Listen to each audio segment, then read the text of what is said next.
Bollywood industry के super hero Salman Khan नून की फिल्में वैसे तो हर बार बड़ी स्क्रीन को अपने सिहर में जकड़े रखने में कामयाब रही है।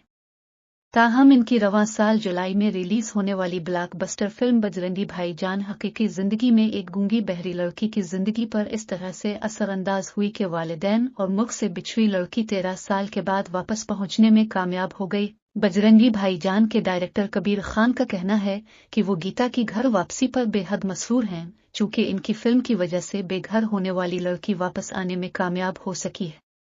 वाज़ेह रहे गीता बजरंगी भाईजान सलमान खान से मिलने की ख्वाहिश का इजहार मुतअद्दिद बार कर चुकी है।